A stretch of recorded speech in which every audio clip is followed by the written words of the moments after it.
Good afternoon, good evening. Thank you everyone for joining us. I am joined with Sarah Griffiths tonight. You know me, I'm Steph B.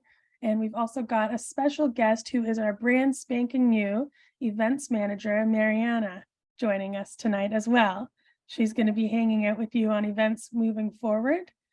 Tonight's session is all about show prep tips. It's an education equine session Sarah put together. If you haven't met Sarah before, she's our equine director here at Adored Beast Apothecary. She's prepared a presentation and she'll take Q&A at the end of the session. Couple housekeeping items.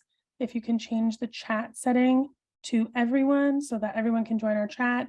And if you have questions for Sarah, do us a favor and put them into the Q&A area at the bottom of this meeting. Mariana will look through the questions and we'll ask them towards the end of the call. Thank you everyone for joining us. Hi everyone. Sorry, Sarah, just wanted to say hi and welcome everyone here and have a good session. Thank you. Welcome. I'm excited to work with you, Mariana. I'm excited too. So I'll go ahead here because I have a little presentation to do. So hi everyone. I am Sarah. I'm the equine director from Adored Beast. And every third Wednesday of the month, we do a equine related live event for an hour here. So please feel free to invite anyone you know that might be interested. And let's talk today about show support. So show season is starting. And a lot of people are kind of getting excited about the nice weather. And I know I've been really happy to see the sun a lot more in the last little while because it's been really cloudy and dark here in BC. So yeah, very, very excited to see the sunshine. It kind of changes the whole mood and gets us all a little bit more motivated to be doing some training and some just different amount of motivation to get outside and stay outside and spend more time with our horses too. So I wanted to talk about show prep for the March one because it's coming into spring. There are lots of things you can do even before you start going to the horse show that will actually enhance your whole entire horse show season. So I wanted to bring these to the forefront of your mind kind of ahead of when you're going to be doing your bigger shows, which are this summer. But there's a whole bunch of stuff that you can do to kind of lead up to that. And because it's only March, you've got several months to employ some of these things. So I am going to share my screen. I always forget how to do that. There we go. So I have a little PowerPoint presentation, and then at the end, I'm very happy to stick around and answer every question that you have. So let's start at the beginning. There. Does that look good? Anyone, Mariana or Steph, just let me know if you can see that. And I'm just gonna. Perfect. Excellent. So everybody knows Julie Anley, the wonderful and amazing founder of Adored Beast Apothecary. She's also my mentor. Her and I started the equine line about 2 years ago and formulated it together based on our collective menagerie of horses. And our horses all have different health problems or I guess, you know, they've a lot of them have been resolved through the research that we've done working with our products. So all of this stuff that I'm going to share with you has kind of been instilled in me through my work with Julie, who I've been friends with and been working with for about 23 years, I think now, which is insane. So yeah, show season is coming. Spring is a really great time to start with your show prep. And that comes in many different forms. So we all kind of understand that when horses are going into show season, there's a lot of prep that needs to be done in the training department to reduce stress for them when they get to the actual event. There's lots of prep that we have to do for ourselves too, to make sure that we are in a good mental and physical place, so that our horses can also be in that good mental and physical place. Grooming is a lot different in the show season versus in the winter months. So we'll talk a little bit about some grooming supplies that are more eco-friendly and chemical free. And then nutrition is kind of my favorite subject, which I love to talk about. And so I've got some tips and tricks for supporting your horse for that as well. And then some supplements that are specific to, extra wear and tear on your horses during show season, and also for stress support as well. So here we go. So I did want to talk about the seasonal shift a little bit before we get into any of the other topics, because I feel like this is something that, we kind of don't really think about a whole lot, but I like to remind people like how much if you guys live in a time zone where you're the time changes an hour back in the spring, that happens here, and it just kicks my butt. Totally kicks my butt. So the Sunday that happens, it is really, really disorientating for about a day or so. And it kind of shocks your body a little bit. And that's because of our circadian rhythm and our biological clock that runs on a 24-hour cycle. And this affects a whole bunch of things in our body, include mostly our metabolism, and our the times when we're exposed to like light and darkness changes. So there's lots of darkness in the winter, and I know a lot of people, especially where I am, where there's a lot of cloud cover. It can really affect your mood. It can really affect your stress levels. It can really affect how much energy you have. And so in the winter months, I'm taking a whole bunch of supplements to try and like support myself through that time, because I get really, really run down. And if I don't support myself, I get colds, lots of colds. So I did not get one cold this winter, which I was so proud of. And, but I have been doing a lot of nutrition, supplements, all that kind of stuff. So we're going to talk about how to supplement coming into the springtime when the circadian rhythm starts to shift. And if we're not paying attention to that shift, it's quite a large amount of energy that goes to, you'll see your horses will be growing more hoof. They'll be shedding their coat, and that is the signal that there are a lot of big changes going on in your horse's body, and it's a big transition for them. So it's really important to support them through that, so that they are not dealing with any sort of stress that's causing going into their show season that year. So it kind of puts you a little bit ahead if you can get on top of this stuff like really super early in the season while the daylight hours are getting longer. So the circadian rhythm affects most of your hormonal pathways. It affects immune function and histamine regulation, gastrointestinal function, liver function, musculoskeletal gene expression, which was so interesting. I didn't know until I was researching this.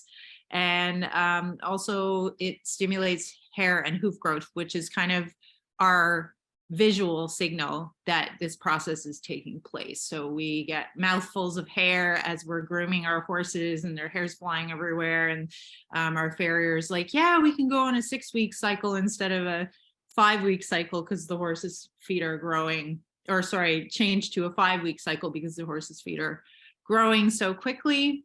So that's a good time to start looking at all of these things so that you can really get your horse like fine-tuned for the actual competition season.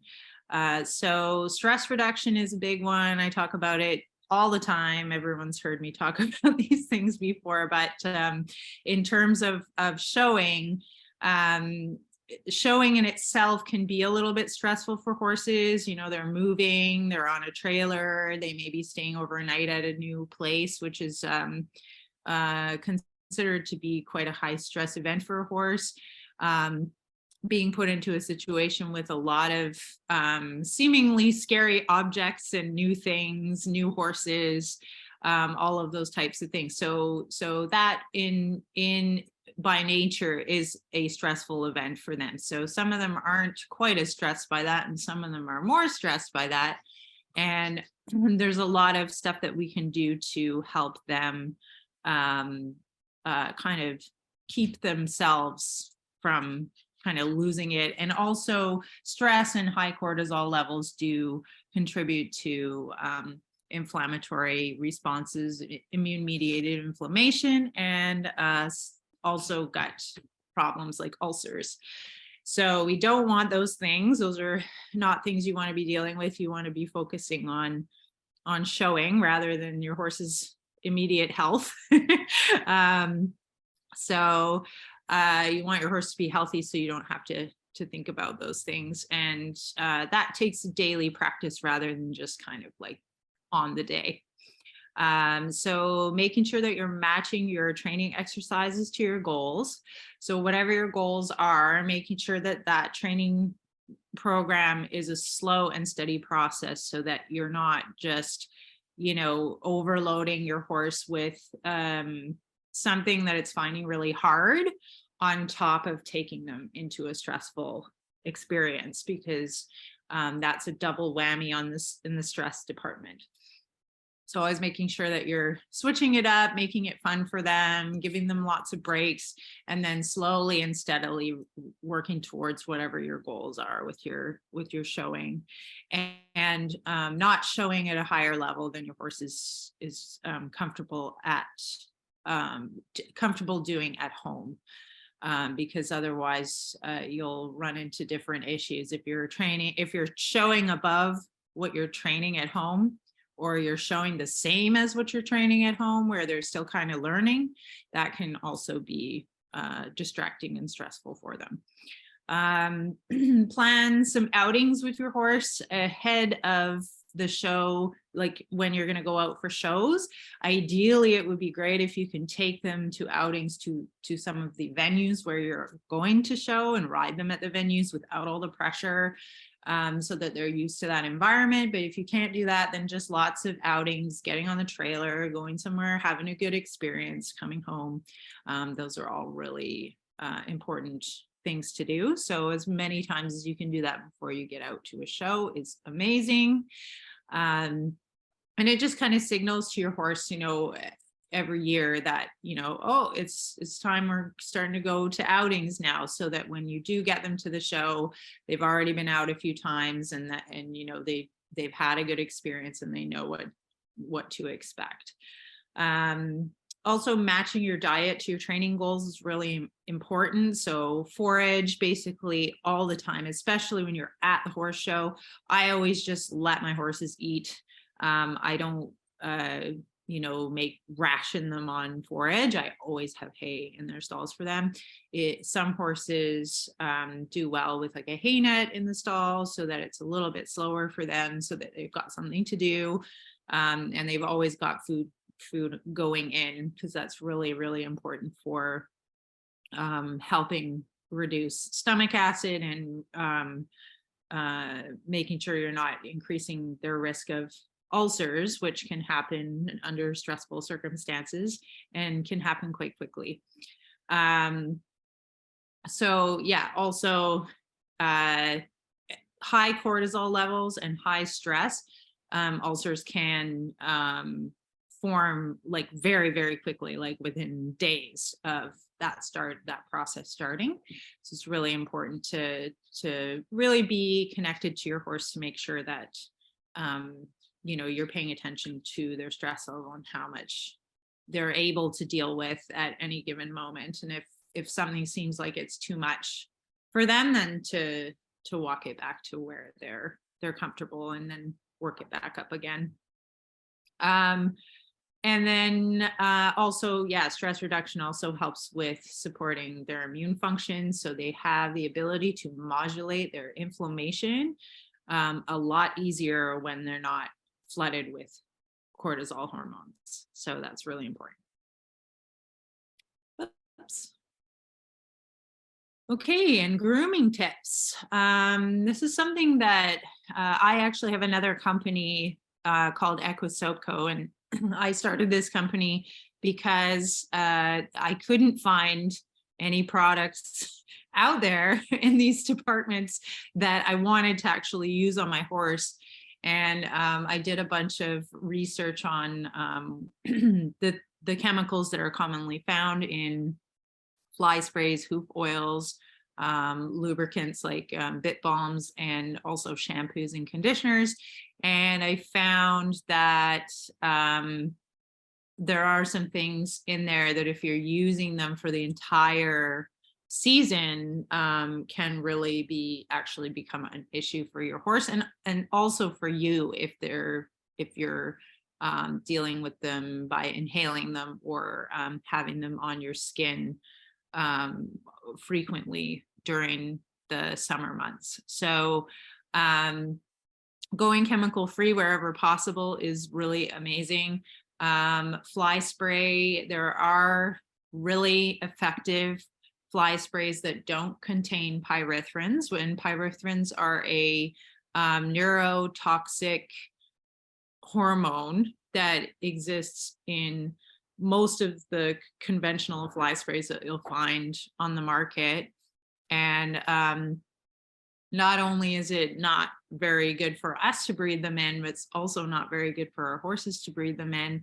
And on top of that, it's also toxic to bees. So honeybees and other pollinators. So not only is it not good for our neurological function, some people are going to be more sensitive than others, but it's also not environmentally friendly. So it's really important, if you can, whenever you can, to use a alternative. Mine and the ones that I make are all aromatherapy based, and then they have some other it's all plant-based stuff, and I actually couldn't find a chemical free fly spray on the market that actually worked, so I ended up making my own. So that's a great option. Same with hoof oils. There are a lot of hoof oils out there that have chemicals in them that are not in your best interest to be using on your horse on a regular basis. So anything with formalin in it, anything with gentian violet, those are two very highly indicated on Health Canada and also the FDA websites as being carcinogenic for sure. So it's really important that not only are your horse's hooves extremely vascular, so anything that you put onto the hoof actually absorbs into the bloodstream. So you have to always remember that it's not actually a topical thing that you're doing, it's actually systemic. So making sure that you're eliminating chemicals that might be entering your horse's bloodstream is really important. So making sure that you're using like plant-based oils and aromatherapy and things like lanolin, which can help with the production of keratin, which is what your horse's feet are made out of.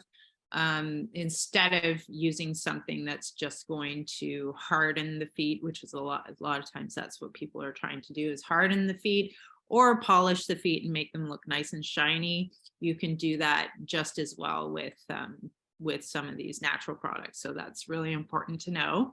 A lot of people don't really realize how vascular the horse's foot is. Bit balms, not everybody uses these, but a lot of people do, and use it as a lubricant on the face to make their faces look shiny, which is very pretty for showing.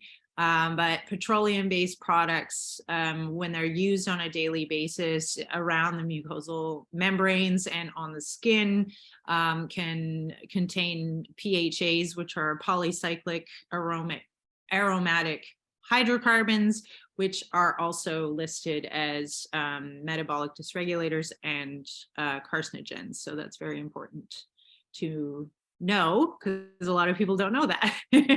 And then shampoos. The biggest thing with shampoos is I find like we all want our horses to look really shiny and beautiful and clean in the summertime, but if you're using a lot of harsh soaps and shampoos on your horse on a regular basis, it can strip all the oils out of their skin, and it can also dysregulate their skin microbiome. So on top of that, a lot of horses aren't getting a lot of access to like rolling in the dirt and things like that, where they would be able to kind of replenish their skin microbiome. And so that's kind of a double whammy. And you know, there are a lot of skin issues that are occurring in horses, and people don't realize that by stripping out the natural oils and the microbiome, you can actually predispose a horse to bacterial infections on their skin. So that's a really important thing to note. So using a castile or coconut-based soap is a nice, gentle way of cleaning them without stripping all of the oils and the and decreasing their microbiome. Yeah, okay, so nutrition tips. This is we have like quite a bit of information about this on our blog, so maybe Mariana or Steph could throw in the chat. We have a couple of blogs on equine nutrition, and one called Feed versus Forage, and just talking about the difference between supporting your horses with forage, like a plant-based diet that's species appropriate, versus using processed feed. So a lot of people kind of quote unquote fortify the equine diet with like their hay with some kind of processed feed to quote unquote complete the diet. And unfortunately, the issue with it is that they do contain vitamins and minerals, but they also contain a lot of ingredients that aren't species appropriate, highly processed, heat processed, and are often part of the large agricultural industries. So they can be genetically modified and also sprayed with large amounts of herbicides, which are very toxic, especially at the levels that a lot of these ingredients are being sprayed. So commonly used with horses is corn, oats, alfalfa, beet pulp. These are all really highly sprayed with a herbicide called glyphosate, which is also linked to many types of cancer, metabolic dysregulation, and it can, in large amounts, it can cause a lot of inflammatory and immune mediated damage in your horses. So if you're really wanting your horse to be at tip top zero inflammation or as little inflammation as possible, especially as you're adding on like harder training and stuff like that, it's important to understand the value of eliminating the processed feed from their diet. I also mentioned aflatoxins here, which are commonly found in processed feed. grain matter, a lot of different types of grains can, as they're being stored, can go rancid before they're used, and moldy. And those molds contain the aflatoxin. So, and this is also a very, something that you want to try and just avoid having to deal with, because it's not going to be listed on the bag. It's not going to be, it's a risk that you always take if you're feeding processed feed. And that goes for dog food and cat food and all of those other processed foods too. Regular hay analysis is important, because a lot of times when you get a new batch of hay, it's actually different. So making sure that you're getting a hay analysis with every load of hay that you're getting is really, really important, so that if you see any holes in the, the mineral analysis or any other areas, that you can balance that. And there are lots of ways to balance that with actual plant-based foods that are species specific.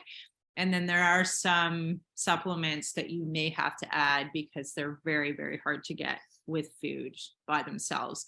And then there are some nutrients that are needed in larger amounts in sport horses. So, but hay analysis will give you a great place to start. And then also your blood mineral analysis, which is a blood test that you would get. So if you're testing your hay and you're also testing your horse's blood, you can just do a mineral panel, because that's usually what you'll be able to compare it to your hay analysis. But you can kind of see from the hay side to the horse side where you might need to be making supplementing for certain things, or putting different types of foods into the diet. So it gives you a much broader picture than just a hay analysis to actually test your horse's blood and do a nutritional panel as well. And then for nutrition, for supplements, we're going to have a whole slide on that in a second. So I really like to use herbs with horses. There's so many different herbs you can use, and I could talk all day about them. I might actually do a whole entire episode of just talking about herbs for horses, because they're plant eaters, and this is kind of their, their world. Horses are like master herbalists, and they know how to eat seasonally, and they know how to forage and take care of themselves if we allow them that environment.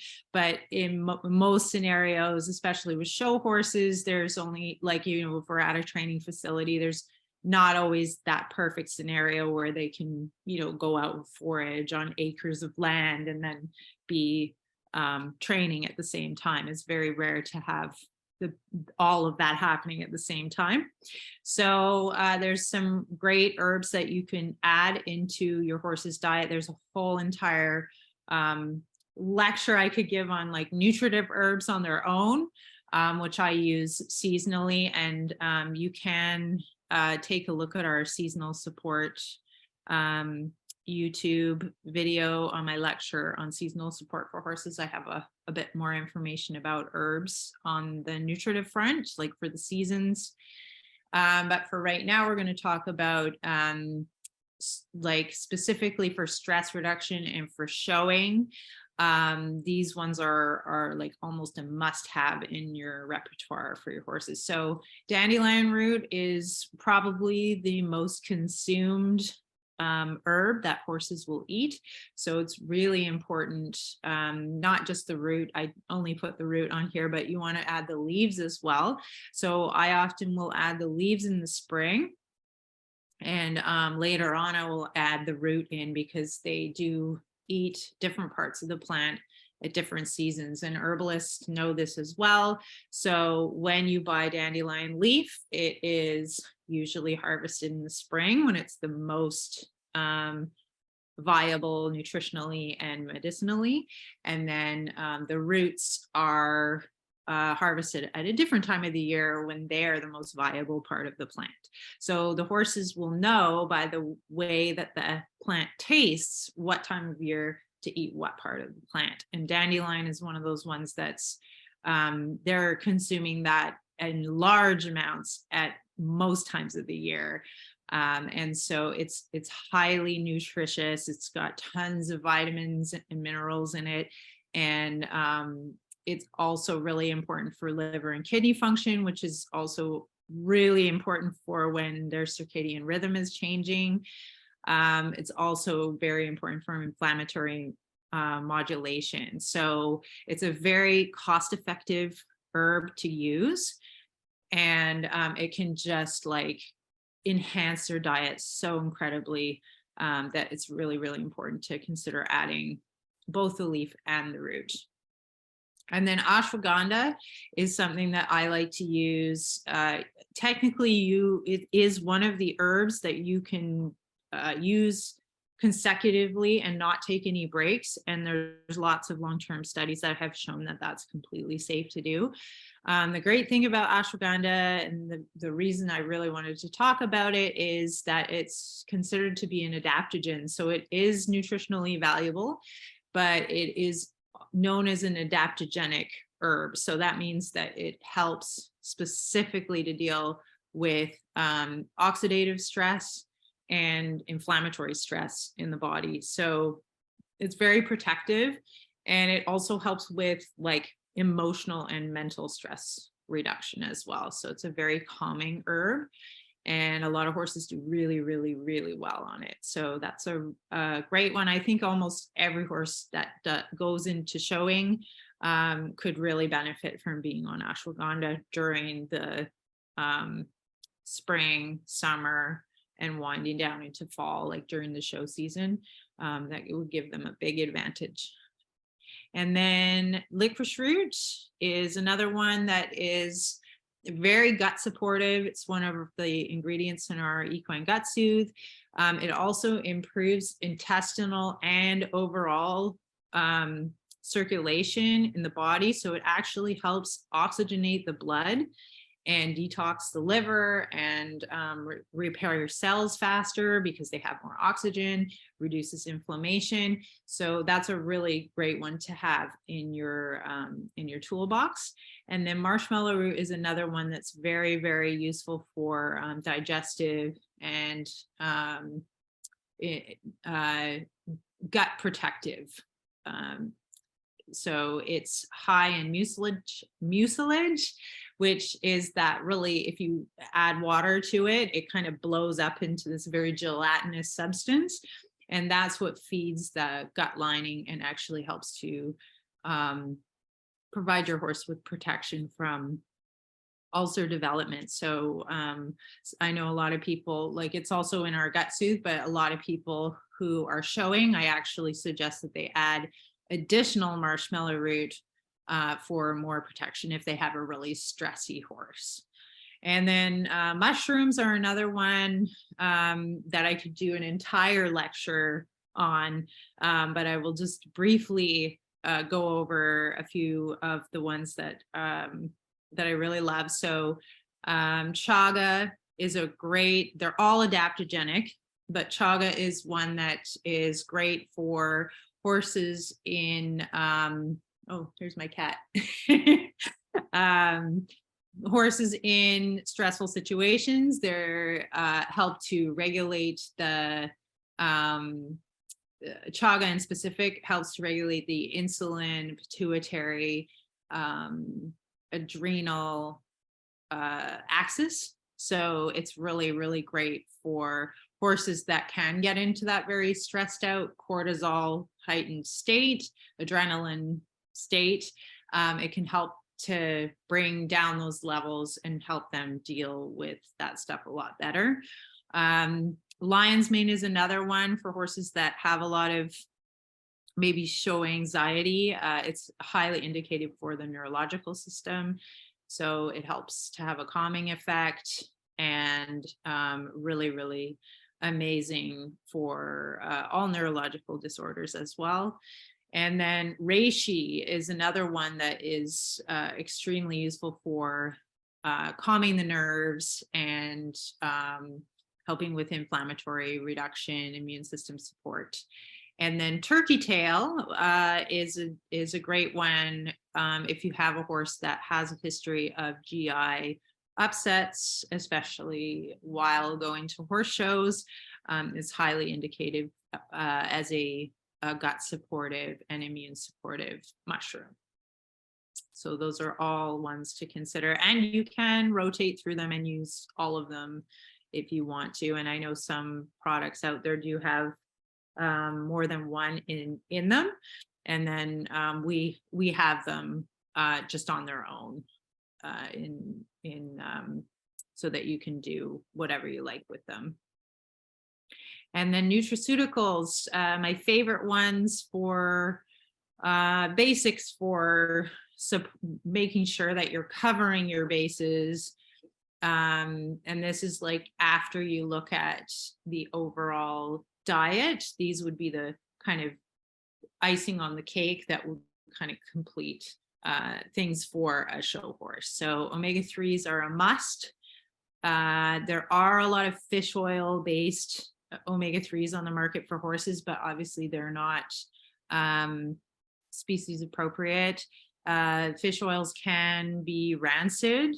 The containers are so huge, and it's really variable as to how long they've been sitting on the shelf. And if they're not refrigerated, you can end up with a large amount of rancid oil, and rancid oil can actually do the opposite of what you wanted to do, which is reduce inflammation. So I always use a combination of chia seeds. I soak them ahead of time, ground fresh busted flax seeds, and then I do use camelina oil, which is actually very high in vitamin E. It's a plant-based oil, and it is protected by the vitamin E. And I've used it quite a few times. There's a great company in Canada here that makes one, and I can't remember what they're called at the moment, but I think they're one of the biggest horse suppliers of camelina oil, and that's a great one to rotate through as well. So that's obviously going to support most systems in the body to have those omega-3s in there. So digestive support, hormonal, immune modulation and inflammation, eyes, skin, hair coat, hooves, all of that stuff. And a lot of horses aren't getting enough omega-3s, and their requirement goes up the more challenging their workload becomes. And then probiotics are a great one.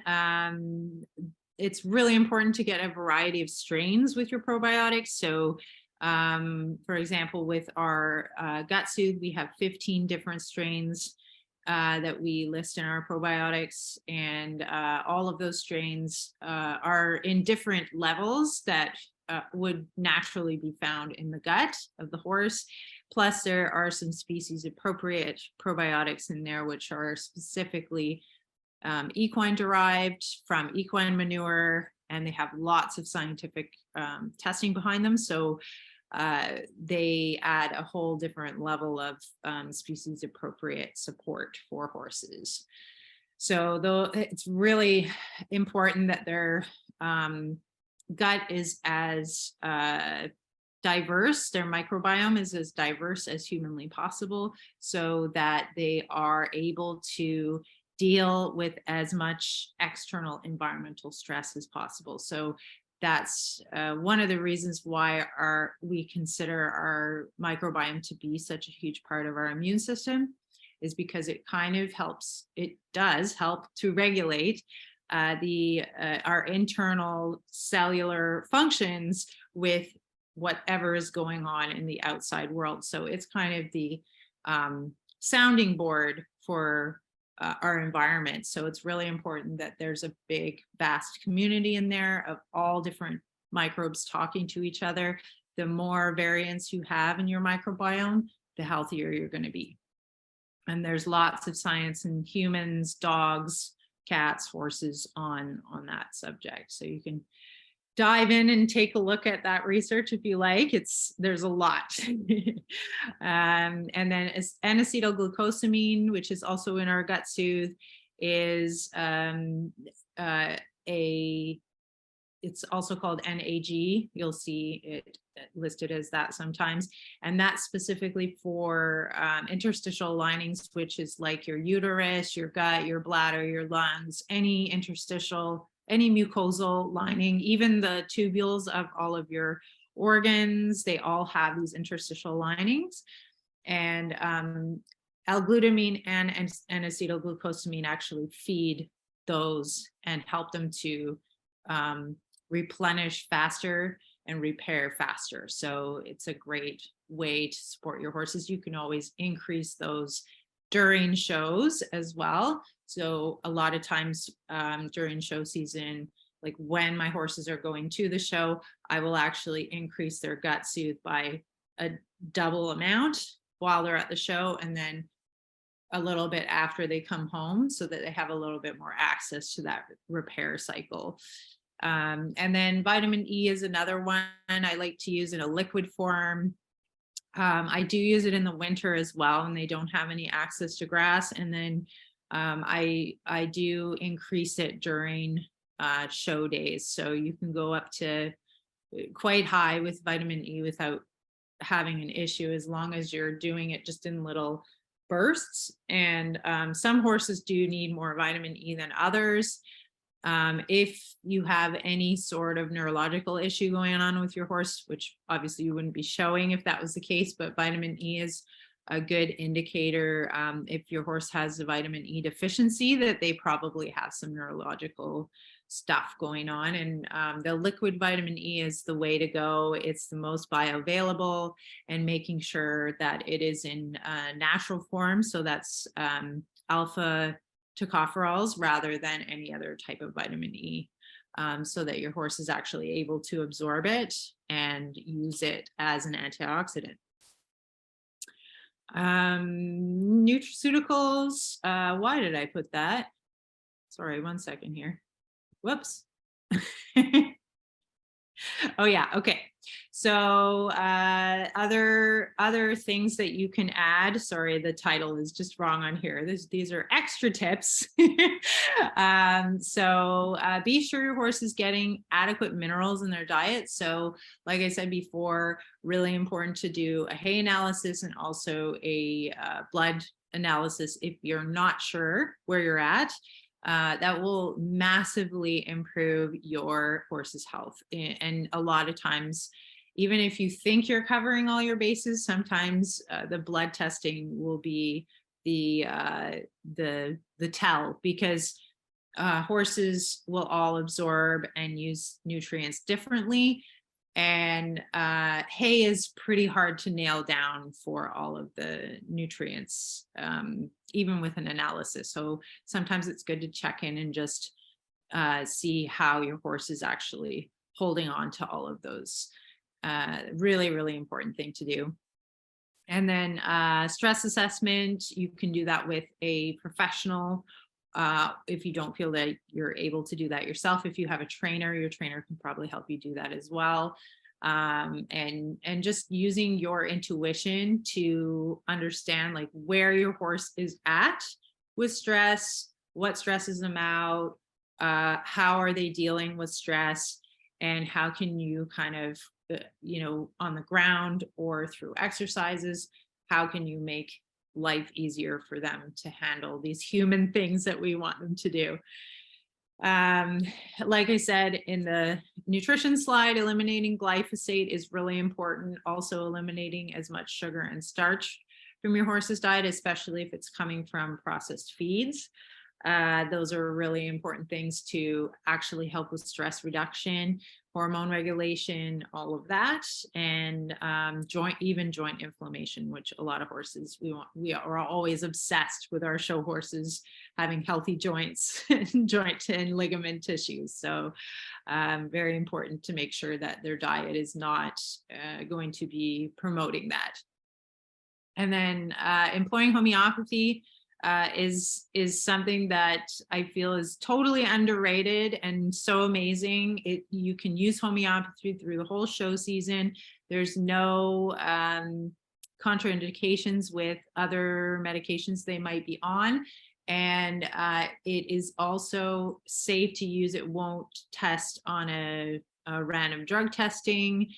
And so you can use them at the shows before you go to the show with no worries that that's going to happen. So if you're not really familiar with homeopathy, it is an energetic medicine. It works on a energetic level. So it's not a crude substance like giving an herb or a drug. So it's a lot more gentle than a lot of other modalities, and it's totally safe to, and it's so nice because you can be very you can adapt what remedies you're giving depending on how your horse behaves and what symptoms are indicated, especially as far as like emotional and mental stresses. Homeopathy can be like super useful, and it can also help with inflammation and joint support, all of that kind of stuff. So very useful and safe. So this is one of the products that we have, and we just decided to do all of these remedies in the same place so that it's really easy. So this is the Equine Jump for Joints. Is the same as the dog and cat one. It just comes in a larger size. And these remedies in particular, I just wanted to let you know what they're for, because they actually have more benefits than just for joints, even though it's called Jump for Joints. This remedy is a great one. This is something I have in my toolkit all the time, and in my show box when I'm taking all my horses, and they get it every single day. Several times a day. So arnica is an anti-inflammatory. It's also great for trauma care. Aconite is an anti-stress remedy, hugely indicated for anxiety and also for inflammation and trauma and extra wear and tear when you're, have a longer days at the horse show and extra stress of being away from home. Calendula is helps the joint tissues heal a lot faster. Same with muscle tissue, ligament tissue, and skin tissues. Symphytum is a bone support remedy. It's helps with inflammatory issues of the bone and also the joints and ligaments. And then Ruta is a specific to the joints and ligaments and for any sprains, strains, things like that. So we've included all of those remedies in one, but you can actually look at it as sort of like a homeopathic adaptogenic substance that you can use at horse shows as well. And sometimes I will give this to my horses up to 5 times a day during a show day. So it's extremely useful for preventative as well. So that's all my slides, and thanks for listening. We do have a discount code if you guys are interested in purchasing any of the equine products. We have 4 products on the website, and the discount code is for 20% off. And it is Equine 20, which is right at the bottom of the screen there. You can use that on the US and also the Canadian website.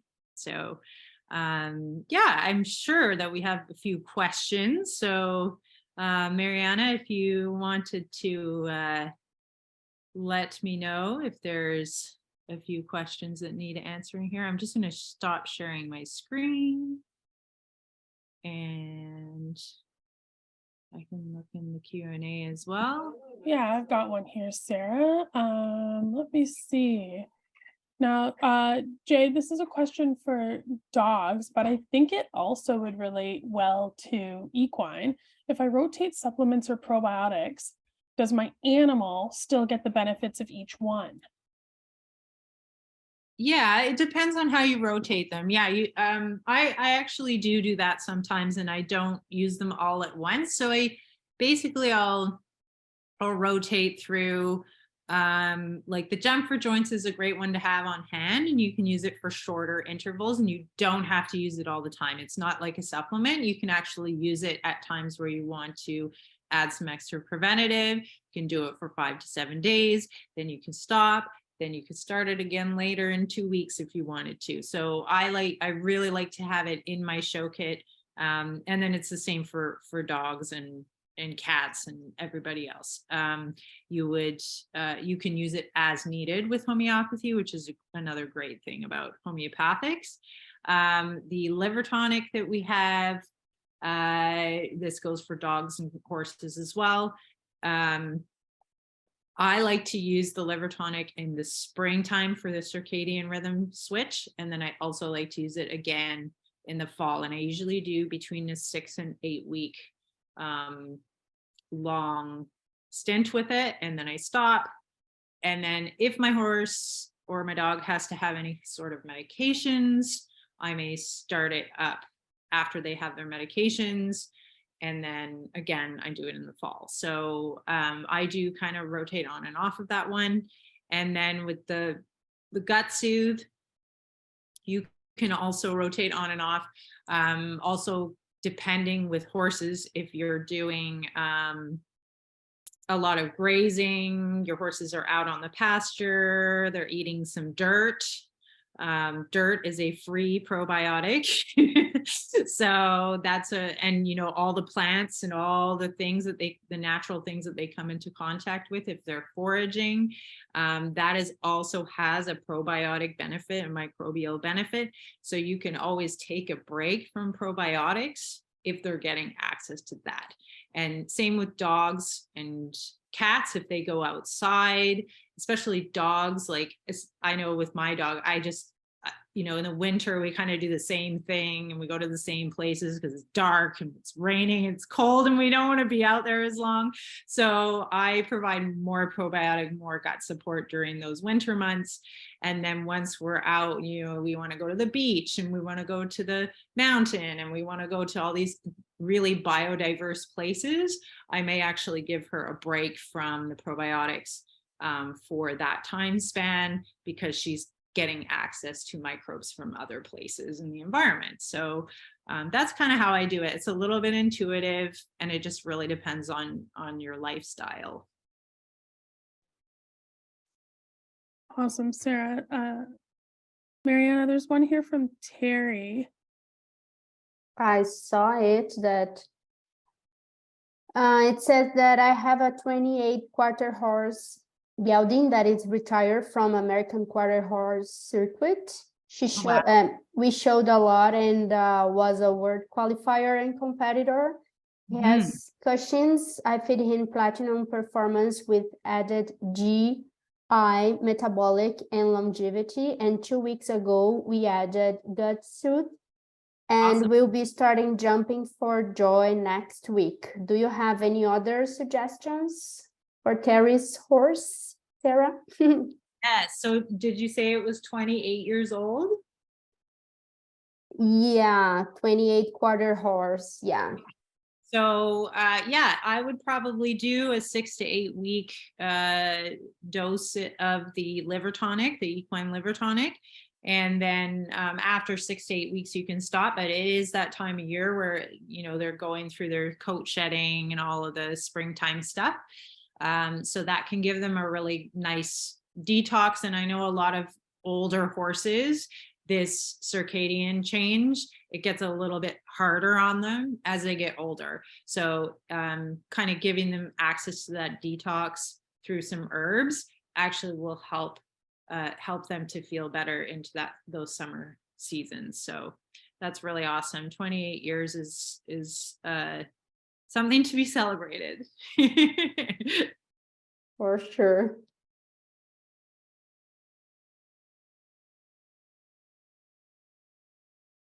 I just see one more here that could also relate to all animals.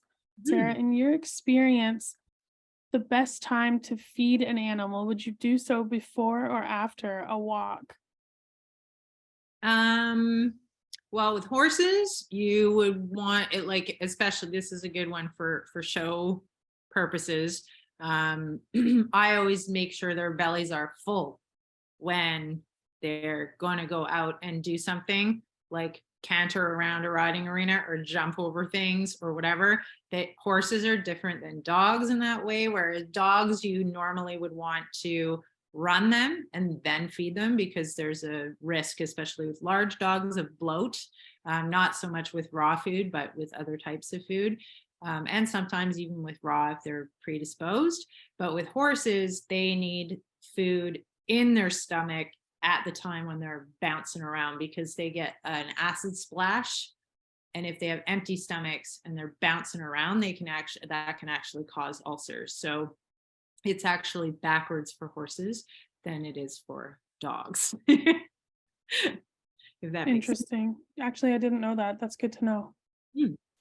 Okay, so that is everything. I want to remind everyone that Equine 20 on our Canadian and US website will save you 20% off your purchase of equine products. Use the coupon code at checkout. And we put the link for the next education session, Equine. Oh, perfect, Mariana, thanks. It's in the chat as well. Copy and paste that. And it's one per customer, and it'll help you save quite a bit on stocking up on your equine gut soothe, jump for joints, liver tonic, and mushrooms. Thank you, Sarah, for putting on the presentation for us tonight. Thank you, Mariana, for being my co-host. Thank you so much, Steph. I'm going to miss you, but I'm very excited to work with you, Mariana, and we'll see you guys next month. Thanks, everyone. Thank you, guys. Thank you, everyone. Thanks, everyone. See you in the next section. Bye-bye. Good night. Bye.